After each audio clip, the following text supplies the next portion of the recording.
We're going to take you now to New York's Governor Andrew Cuomo giving a coronavirus update. Let's listen in. Terrible news, 367 deaths, which is horrific, and there is no relative context to death.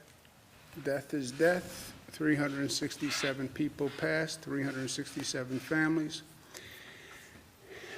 What I've been working from day one is to make sure that people understand the facts of what we're dealing with, because this is a unique situation. Government really can't act unless the people fully support the action.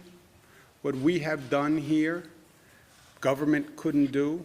It was a pure function of what people did. So my plan all along has been give people the facts, and if they have the facts, they will act responsibly. But they have to have the facts, they have to buy into the plan, and it really is an individual decision, right? Who's taking care of your health? You are. We're mutually dependent in that what I do can affect your health. But it really comes down to giving everybody the information so people can make their own decision.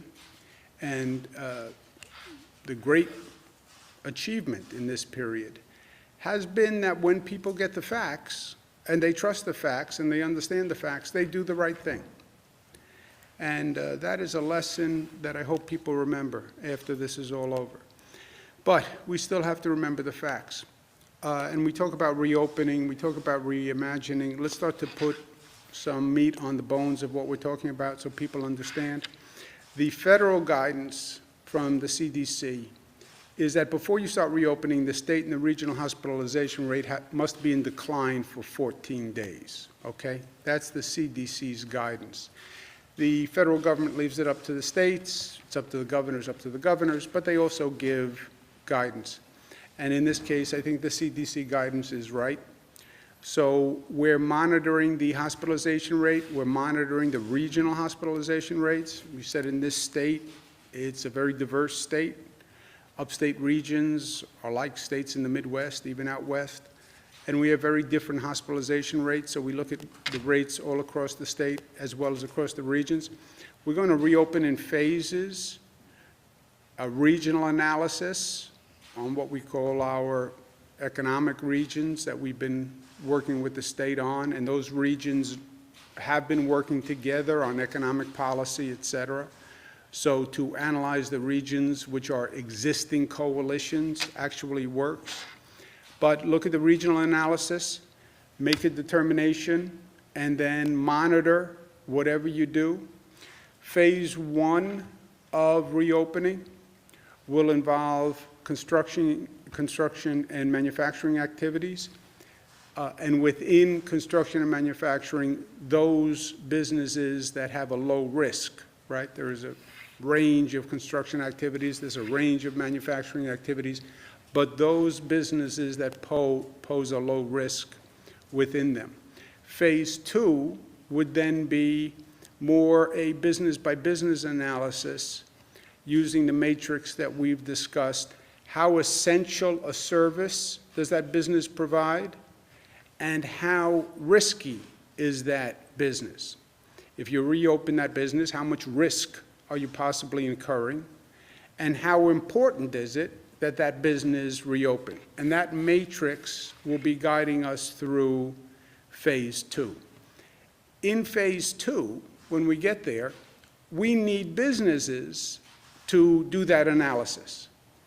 They have to think about how they're going to reopen with this quote-unquote new normal.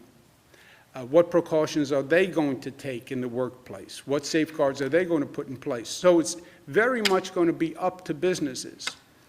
Then we're going to leave 2 weeks between phases so we can monitor the effect of what we just did, right? Take an action, monitor. 2 weeks, that's according to the experts, the incubation period of the virus, so you can actually see if you had an effect where you increase the rate of infection, which you would then see in hospitalizations, testing, et cetera. So Everyone understands the overall risk that you start to increase activity, the infection rate goes up, 2 weeks to actually do that monitoring. That's the broad outlines of the reopening plan. And then you get into caveats. One caveat is you can't do anything in any region that would increase the number of visitors to that region, right? You have a whole multi-state region in lockdown here. It's possible that you open something in Syracuse or you open something in the North Country where you now see license plates coming in from Connecticut, New Jersey, people from downstate, all coming to that area because they've been locked down and they're looking for an activity. So that's something that we have to pay attention to. And all of this is done in a multi-state context with our neighboring states, most relevant, especially downstate.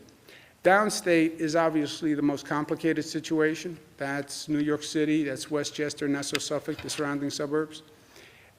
Multi-state coordination is vital there because the New Jersey, Connecticut, New York City area is basically very intermixed. People are going and coming. They live in one place, they work in the other place. So that coordination is important. You get upstate, coordination with Massachusetts is more important in some areas, right? Some parts of the state, Pennsylvania coordination is more important. So coordinating with those states that are neighbors to that region.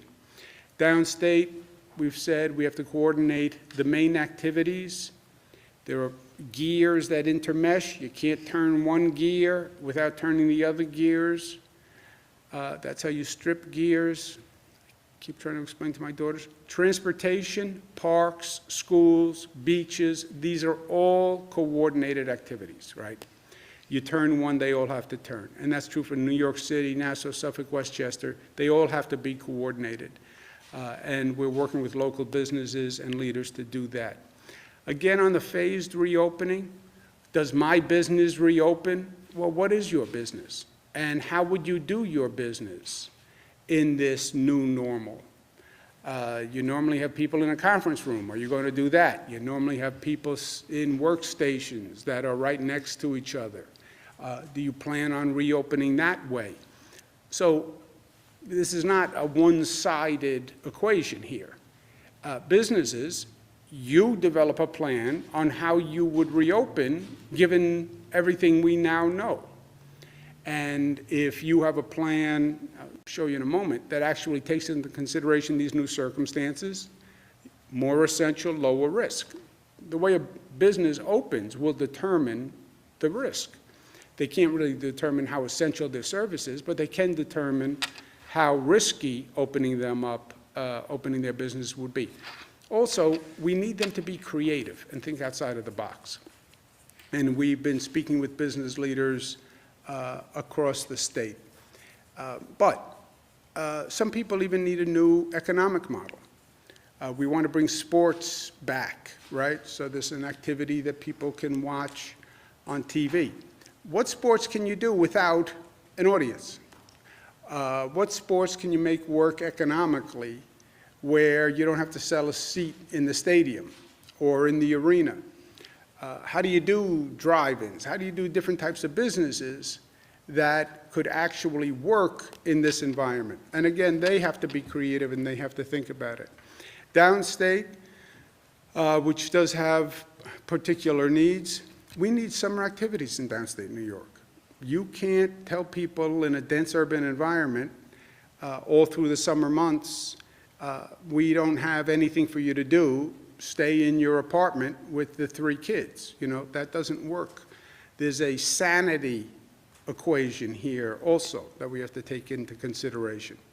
Special attention for public housing residents, special attention for low-income communities that, number one, paid a higher price for this disease than anyone else. We talk about the racial disparity, African Americans and Latinos. We're increasing the testing. We're going to have more to say on that this week. But lower income communities need more assistance through this. And I also need to focus, we need to focus on the basics. We need more food banks, more food assistance. There are people who literally are struggling for food and for childcare. We have to make that more available. And I want to bring in a coordinated way, the philanthropies. There's a lot of goodwill. A lot of people want to help. Philanthropies represent a positive force in our society. I want to make them part of this in a partnership, and we're doing that. So working through all of this with partners in the business community and the healthcare community, right? Because we have an economic strategy and we have a public health strategy. It has to work with businesses who are creative and more thoughtful, and healthcare professionals who just learned a very important lesson with what we went through, and I don't want to lose that lesson. In terms of businesses, thinking about the new normal, think about it in terms of people. How are you going to protect your people? What are you going to be doing differently with your employees? Your actual physical space. What does the physical space look like when you reopen in this new normal? What are you doing about PPE equipment? How are you cleaning? What's the hygiene? What's the access? What's the screening? How do you move people? What's the travel and transportation? And then what processes can you put in place to make your business less risky? Right? How can you train people? How can you communicate about this disease? Can you do testing in your workplace? These are all factors for businesses to consider that want to reopen quickly. And again, it's between the two, it's governmental decisions in partnership with business decisions. Because I think every business leader gets, you can't go back to where you were. We have to go back in light of the circumstances that have developed.